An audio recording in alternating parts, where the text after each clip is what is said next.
Venez vous relooker chez Luminel. Salon de beauté Luminel vous présente le journal. Luminel, osez être la plus belle.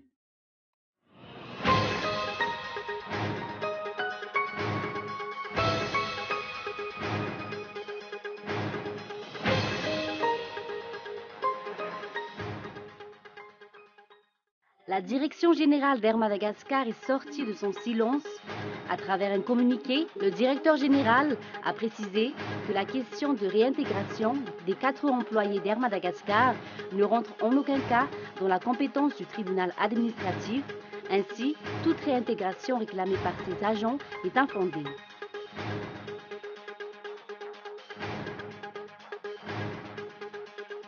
Rodolphe Ramanantsoa contredit Horace Gatien. Le nouveau ministre de l'Énergie écarte toute révision à la hausse des tarifs de l'électricité.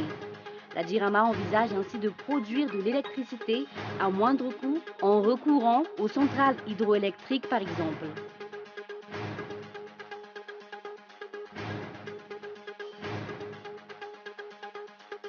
Le président américain Barack Obama a affirmé que le monde avait besoin d'une Europe forte et unie en matière de défense, alors que le projet européen est fragilisé par la montée des populismes et la menace d'un retrait du Royaume-Uni.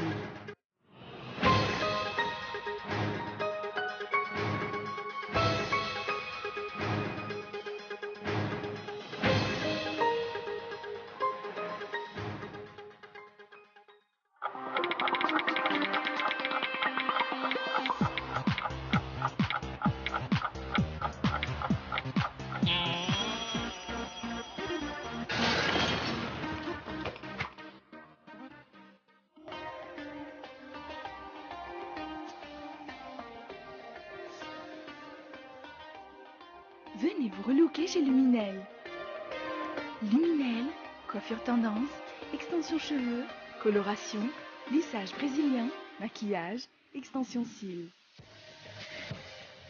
Pédicure, manucure, onglerie. Luminel Béorilk vers escalier 4 foot. L'avant-center, 4e étage, box 418. Luminel, osez être la plus belle.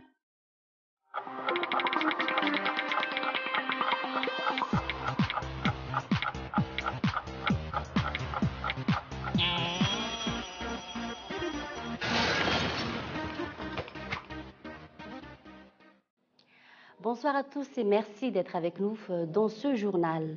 À la une des actualités, la direction générale d'Air Madagascar est sortie de son silence. À travers un communiqué, le directeur général a précisé que la question de réintégration des 4 employés d'Air Madagascar ne rentre en aucun cas dans la compétence du tribunal administratif. Ainsi, toute réintégration réclamée par ces agents est infondée. Un communiqué qui n'a pas manqué de faire réagir les principaux concernés et ceux qui défendent leur cause. D'après Maître Willy Razafnzatouf, le directeur général d'Air Madagascar dénigre non seulement la justice malgache, mais foule aux pieds la législation en vigueur à Madagascar. Mais Rad Rabarla, les consorts ne comptent pas se laisser faire. Ils vont même bénéficier du soutien de leurs collègues qui vont également faire un sit-in aussi bien à Ivatu qu'à Analakil de 12h30 à 13h. Selon Rad Rabarlal, ils ne vont pas se laisser intimider. On l'écoute. Oui, Monsieur le directeur général d'Air Madagascar, je voudrais m'adresser tout particulièrement à vous et juste pour vous dire que j'attends vraiment le moment fatidique de pouvoir vous rencontrer en face à face et pour vous dire aussi également que bien que en apparence Madagascar paraît ne pas être un état de droit, les lois existent et les lois sont faites pour être respectées. Et je tiens à vous dire aussi par la même occasion que personnellement, je n'ai aucunement peur de vous, tout comme peut-être certains des employés d'Air Madagascar. Et nous l'avons annoncé dans les titres, Rodolphe Ramanantsoa contredit Horace Gatien. Le nouveau ministre de l'Énergie écarte toute révision à la hausse des tarifs de l'électricité. La DIRAMA envisage ainsi de produire de l'électricité à moindre coût en recourant aux centrales hydroélectriques par exemple. Reportage de Feizou Rafali. Le nouveau ministre de l'Énergie a affirmé ce jour que la situation dans laquelle se trouve actuellement la DIRAMA découle d'une mauvaise gestion. Pour réduire les dépenses de cette société et garantir une baisse des tarifs de l'électricité, la construction de nouvelles centrales hydroélectriques est nécessaire. On va continuer avec les centrales hydroélectriques qui permettent de produire de l'électricité à moindre coût et maintenir les tarifs de l'électricité. L'objectif est de réduire les coûts de production d'électricité ainsi que l'utilisation des groupes qui fonctionnent avec du gasoil.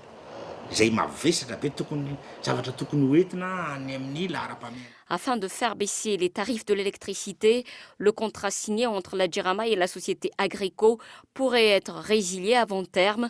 Un contrat que la Jirama compterait interrompre au mois de juillet prochain, soit 4 mois avant son échéance.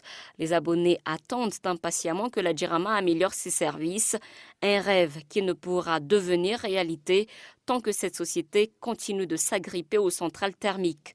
En 2014, le manque à gagner de la Jirama était de 300 milliards d'ariars. Il a atteint 400 milliards en 2015. Également, dans l'actualité, une grève des transporteurs a paralysé ce jour la zone sud de la capitale. Les taxis B reliant la capitale au district d'Atsimjan et ses environs ont cessé leurs activités pour dénoncer les abus perpétrés par les éléments de la cellule d'intervention routière. Ils réclament ainsi la dissolution de cette dernière et menacent de continuer la grève si leur requête n'est pas satisfaite. Les détails avec Muramant.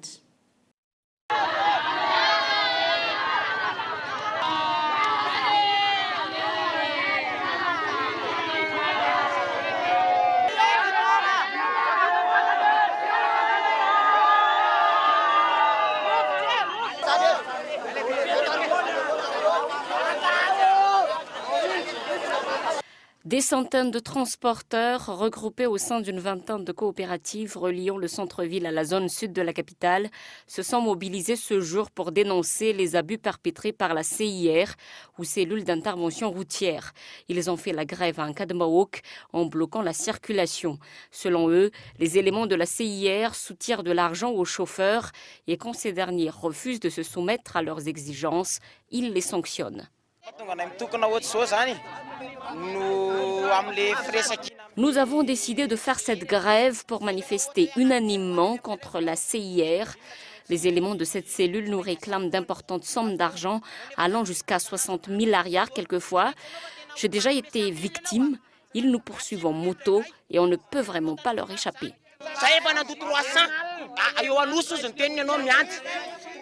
Ces transporteurs comptent reprendre le travail demain, mais si les éléments de la CIR continuent de leur soutirer de l'argent, ils reprendront la grève. Nous reprendrons le travail demain, mais nous ne tolérerons plus les abus perpétrés par la CIR. Certains transporteurs ont même réclamé la dissolution de cette cellule.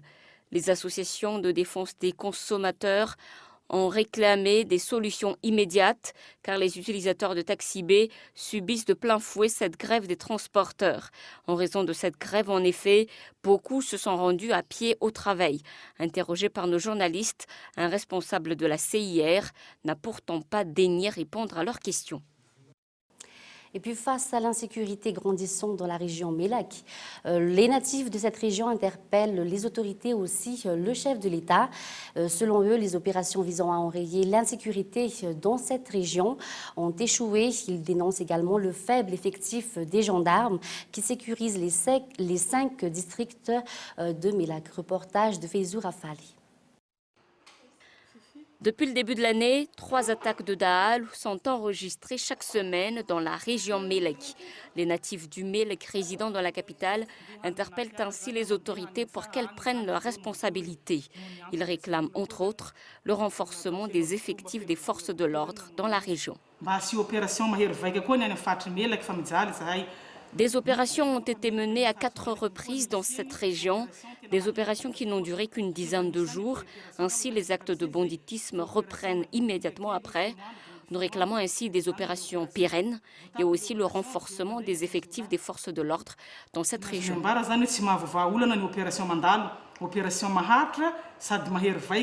Le mauvais état des routes favorise entre autres les attaques des bandits sur les routes nationales. Samedi dernier, le directeur de l'administration générale du territoire a perdu la vie dans des attaques similaires. Des bandits ont tiré sur le taxi brousse à bord duquel il se trouvait. Selon toujours ces natifs du Mélec, la recrudescence des attaques de Daal oblige les populations à déserter les villages et à vivre dans les champs.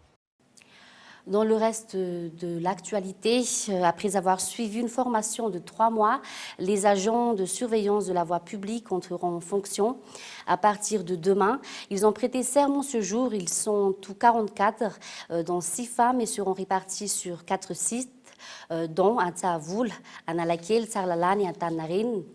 L'objectif est de garantir une bonne gestion des parkings dans la capitale, éviter les stationnements sauvages.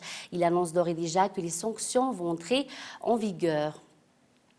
Passons à l'actualité à l'étranger. Le président américain Barack Obama a affirmé que le monde avait besoin d'une Europe forte et unie en matière de défense, alors que le projet européen est fragilisé par la montée des populismes et la menace d'un retrait du Royaume-Uni. Regardez.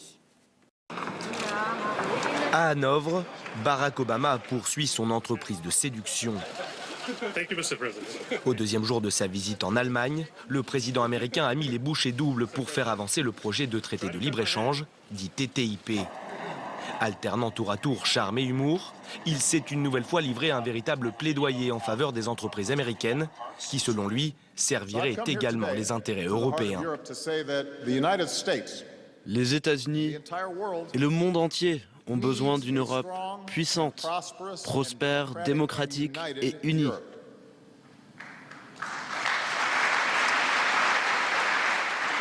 Et peut-être que vous avez besoin d'un pays extérieur, un pays qui n'est pas européen, pour vous rappeler l'ampleur de ce que vous avez accompli ici. Couverte de louanges dimanche par son homologue américain, Angela Merkel est plutôt favorable à cet accord de libre-échange transatlantique, et ce, malgré la réticence de son ministre de l'économie, Sigmar Gabriel. La chancelière allemande veut agir vite, car elle sait que sans Barack Obama, qui quittera la Maison-Blanche en janvier prochain, l'avenir du TTIP pourrait vite devenir incertain. Son principal argument, une fois ratifié, l'accord va permettre une forte relance de l'économie européenne. Nous voulons apprendre et nous rapprocher l'un de l'autre, car nous voulons tous les deux être à la pointe de l'innovation. Nous voulons regarder vers l'avant et nous plonger dans le monde de demain. Cela fait plus de 3 ans que les États-Unis et l'Europe négocient cet accord de libre-échange. Il se heurte pour le moment aux réticences de plusieurs dirigeants européens. S'il était ratifié, le TTIP deviendrait le plus grand accord commercial au monde. Et enfin, la station de métro Malbec a rouvert ses portes sous haute surveillance un mois après les attentats de Bruxelles. Le 22 mars, vers 9h, le kamikaze Khalid El Bakraoui s'était fait exploser dans une rame, tuant 16 personnes. Regardez. La station Malbec est à nouveau ouverte. Mais très peu de monde pour un lundi matin. Les rares usagers à s'aventurer sont plutôt angoissés. Mon cœur il est en train de battre, donc je suis pas bien. C'est un peu émotionnel, très émotionnel. Ça peut arriver Gare Centrale, ça peut arriver... qui aurait cru que ce serait à Malbec? Pourquoi Malbec? Et pourquoi 9h? Sur les quais, surveillance maximale. Des policiers, des militaires, fusils d'assaut en bandoulière. Ils vont et viennent, attentifs au moindre geste ou colis suspect. Sur cette ligne, la circulation avait repris, mais les métros ne s'arrêtaient pas à Malbec, où 16 personnes ont trouvé la mort il y a plus d'un mois. Ce matin, quand une rame s'arrête à la station, les regards se figent, l'inquiétude se lit sur les visages. Les Bruxellois sont fatalistes. La vie doit continuer. La folie des hommes, de toute façon, elle est telle ce qu'elle est, mais la paix va toujours primer dessus.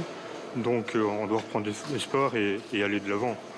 Dans la station Malbec, sur ce mur, les usagers peuvent écrire un mot, déposer des fleurs pour rendre hommage aux victimes. Un bref rappel des titres pour terminer. La direction générale d'Air Madagascar est sortie de son silence. À travers un communiqué, le directeur général a précisé que la question de réintégration des 4 employés d'Air Madagascar ne rentre en aucun cas dans la compétence du tribunal administratif. Et puis Rodolphe Ramalantsou contredit Horace Gatien. Le nouveau ministre de l'Énergie écarte toute révision à la hausse des tarifs de l'électricité. Et puis enfin, l'actualité internationale, le président américain Barack Obama a affirmé que le monde avait besoin d'une Europe forte et unie en matière de défense, alors que le projet européen est fragilisé par la montée des populismes et la menace d'un retrait du Royaume-Uni. Et c'est la fin de ce journal. Merci de votre attention. Bonne soirée à tous et au revoir.